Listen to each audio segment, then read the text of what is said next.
Pinehollow didn't make headlines often. It was a place of fog-thick mornings, rain-slick roads, and porch lights that flickered more from age than anything else. Tucked deep in the Pacific Northwest, it was the kind of town where time moved, just a little slower, and people clung to their rituals: Friday night football, Sunday sermons, Tuesday night council meetings. And then came the fire. The library had stood for over a century, its cedar frame once a train depot before it became the town's heartbeat. But on a gray morning in late October, Cassidy Moore stood behind yellow caution tape, watching smoke rise through a cracked gable like an exhale from the earth. "Looks like arson," the fire chief muttered to the sheriff. Cassidy stepped closer. The smell hit her first, burnt paper and wet ash. Her phone buzzed in her coat pocket. She didn't need to look. She knew it was Noah. She hadn't been back in Pinehollow for more than a week.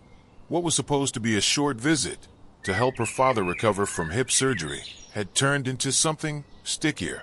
The kind of thing that tugged at the hem of your memory until it unraveled. "Cass." She turned. Deputy Noah Raines, older, broader, and still irritatingly perceptive, approached, hands tucked into his jacket. "Didn't think I'd find you here this early." "I heard it on the scanner," Cassidy said. "Old habits die hard." "You're not a reporter anymore." "I'm not anything anymore." They stood in silence. Rain began to spit from the sky. "Was it really arson?" she asked finally. "Looks that way. Accelerants in 3 places. Whoever did it knew what they were doing." She glanced back at the blackened doorway. This town hasn't had a real crime in years. Noah's jaw tensed. "Maybe we never stopped having them. We just stopped looking." By the time the second act of destruction hit, people were already whispering. 2 days after the fire, the stained glass windows of St. Bridget's Chapel were smashed. No one heard it happen, but the glass was found in perfect patterns on the floor, like it had been carved rather than broken. A single symbol had been spray-painted on the altar wall, a circle bisected by a jagged vertical line. Cassidy stared at the photo on her laptop, taken by a local blogger. The symbol tugged at something in the back of her mind. She closed the lid and turned to her father, who was dozing in his recliner, leg propped up in a cast. He had barely spoken since her return. Age and guilt had carved deep lines into his once handsome face. She walked to the old credenza and pulled open a drawer filled with dusty files. Her mother's notes were still there, scrapbooks, council meeting records, and something else. A box marked Emily B. 1995. Cassidy froze. She hadn't thought of that name in years. Emily Brent, 16, went missing after a youth bonfire in the woods behind the old mill. No body, no suspects. Her mother had worked the case obsessively before dropping it without explanation. She opened the box. Inside were old news clippings, scribbled notes, and a photograph of 5 people, town leaders, standing together in front of the chapel steps. Among them, Sheriff Durling, Pastor Haynes, Judge Weller, and her mother. Cassidy's stomach twisted. The same people whose properties were now being attacked. This wasn't random. Her microphone clicked on with a soft hiss. "This is Cassidy Moore, and you're listening to Veil of Truth. I wasn't planning on recording this week, but something's happening in Pinehollow, and it's something the town would rather forget." She paused, letting the silence settle in. In the past 5 days, 2 landmarks have been destroyed. One by fire, the other by something deliberate, and no one's talking. Maybe they think it'll go away. But the truth never really disappears. It just waits. She clicked off. Outside her father's house, the wind had picked up. It whistled low through the pines. Cassidy looked at the box again. Beneath the photo of the 5 town leaders was a drawing, done in black ink, jagged and shaky. It was the same symbol from the chapel. She stared at it. A circle, split down the center. Not just vandalism, a message. The third strike came 3 nights later. The town's only covered bridge, built in 1910, recently restored, collapsed. No storm, no quake. The supports had been burned through from underneath, in clean lines that suggested a plan, not rot. Cassidy and Noah stood on the riverbank, looking at the wreckage. "This is coordinated," Cassidy said. "Yeah, and it's aimed. 3 landmarks. 3 of the 5 people from the 1995 photo. That's not coincidence. Noah gave her a long look. You're really going after this? You're not. I have to follow evidence. You chase ghosts. She turned away. Sometimes they're the same thing. The cemetery was quiet, blanketed in fog. Cassidy walked between headstones until she reached a small, worn plot at the edge. A stone with no date. Just a name, Emily B. Her mother had insisted the town install it, despite no body being found. Cassidy kneeled beside it. I'm sorry, she whispered. I don't remember you, but I think you remember us. She pulled out a folder of her mother's notes. A torn page stood out. A ritual. 5 names. A drawing of a tree with roots that spread like veins. At the base, the same circle symbol. Beneath it, a single sentence. She was meant to hold it. That night, Cassidy dreamed of fire. She was standing in the woods, barefoot, surrounded by shadows. A girl stood across from her, hair tangled, eyes black with smoke. She didn't speak, but Cassidy heard her, clear as if she were inside her own head. Dig me out. Cassidy gasped awake, heart pounding.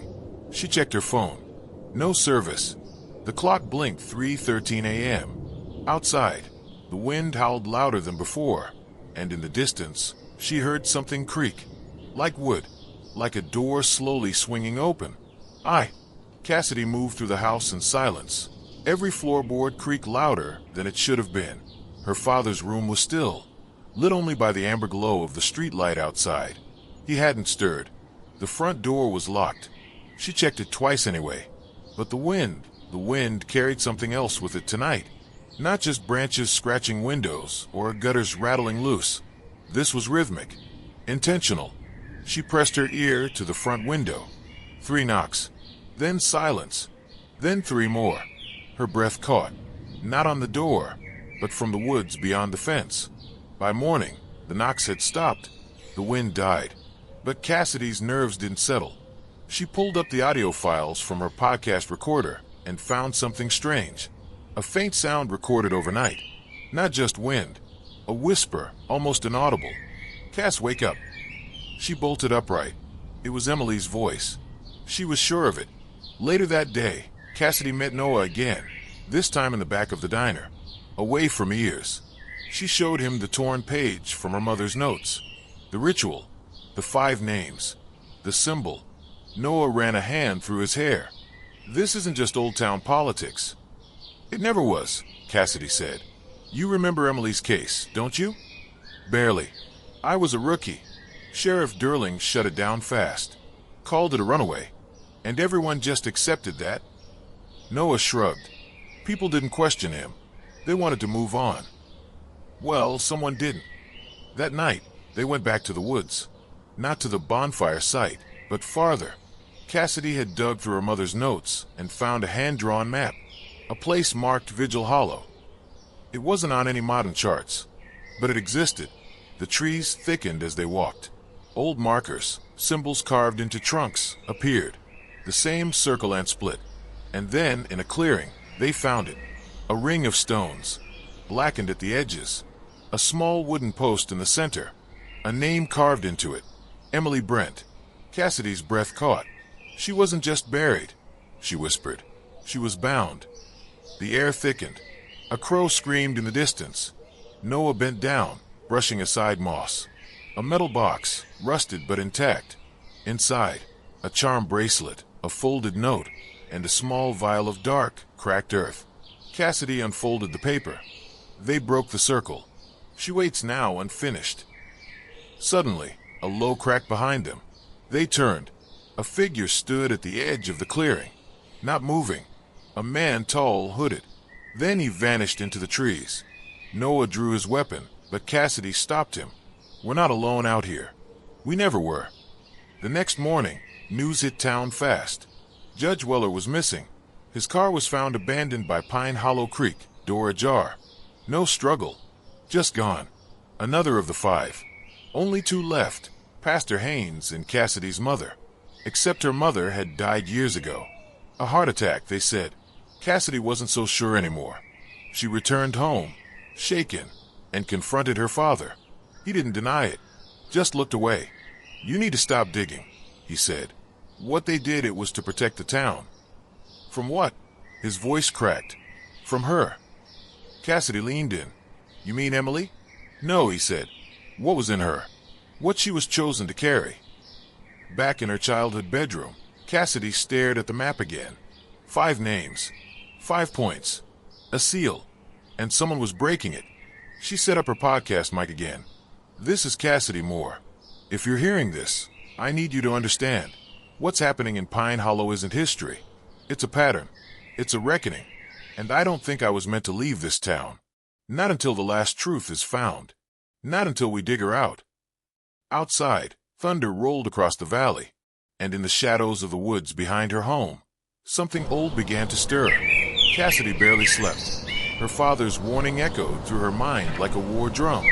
What she was chosen to carry. He hadn't said it out loud, but she could feel the truth pressing down on the town like a storm cloud.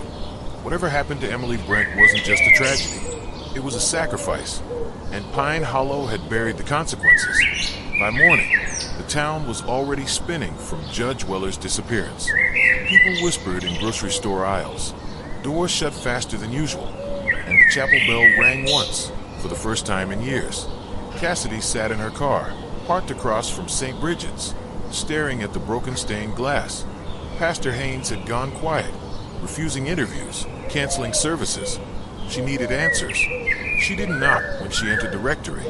The front door creaked open into silence and dust. She found Pastor Haynes in his study.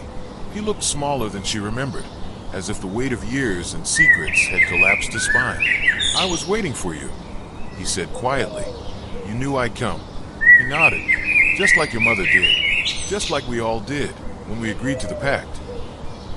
Cassidy's chest tightened. You knew what happened to Emily. She wasn't supposed to die, he said. She was supposed to contain it. A ritual, old, pre-colonial. We didn't invent it. We inherited it, passed down in scraps. The tree, the roots, the seal, the 5-pointed circle. Cassidy whispered. You were the 5. A binding, a necessary evil, he said. But we broke the rules. We were supposed to choose a vessel with no ties, no legacy. Cassidy's hands trembled. You chose Emily because she was alone. Pastor Haynes didn't speak. His silence said everything. And when she went missing, we thought the seal held. Your mother insisted on the headstone, but after the 5th marker was placed, something shifted. Cassidy's breath caught. There's one name left, she said. Hers. He looked up, haunted. And now yours. Noah met her at the old mill, flashlight in hand. Cassidy had sent him a recording of her conversation with Haynes. I don't get it, he said. If this thing was contained, why come back now? Because the circle broke. 3 landmarks burned.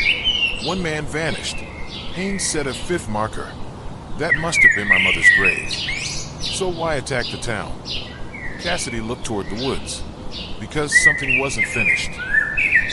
They followed the map one last time, deeper into the forest, past Vigil Hollow, until they reached the roots of a massive, ancient pine. It towered above the others, its bark split with deep scars. At the base, stones arranged in a circle, but were cracked, the 5th untouched. Cassidy stepped forward. Her fingers grazed the stone's edge. A wind picked up, cold and unnatural, and from behind the tree, the shadows moved. Emily. She looked the same as in the photo, young, eyes wide, but now hollow. Her mouth didn't move, but Cassidy heard her anyway. You were meant to finish it. No, Cassidy said aloud. This wasn't mine to carry. They chose me, then forgot me.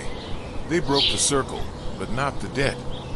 Cassidy looked down at the earth, black and soft, the vial from the ritual. She still had it in her coat. What happens if I place this? She asked. It ends. Noah reached for her arm.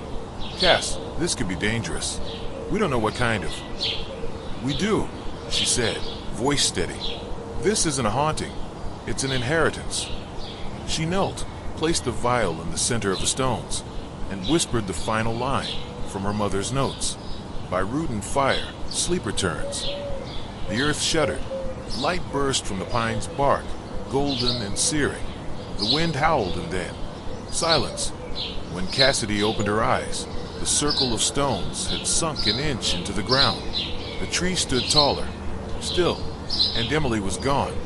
3 days later, the town exhaled. The fog lifted early that morning, and the sun touched the chapel roof like it hadn't in weeks. Judge Weller's car was found again, this time parked in front of his house. He had no memory of the missing days. Pastor Haynes announced his retirement and left town quietly. Cassidy's father began speaking more. He told her stories of her mother, of how she had tried to undo the ritual herself, but never found the last piece. That piece had been Cassidy. The final episode of Veil of Truth uploaded a week later. This is Cassidy Moore. What happened in Pinehollow wasn't a story. It was a reckoning. The fire, the broken windows, the collapse, they were signs, warnings that the past never stays buried. Not really. We inherit more than names and property in towns like these. We inherit silence, secrets, debt, but sometimes we also inherit the courage to end it. She paused. To Emily Brent, you were never forgotten, not by those who matter. Rest now. Cassidy clicked off the mic, closed her laptop, and stepped outside. The wind in the trees sounded different now. Not like whispers, just wind, just home, the end. If this story gave you chills, subscribe to Haven Tales for more shadows, secrets, and stories that don't stay buried. Until next time, keep your porch light on.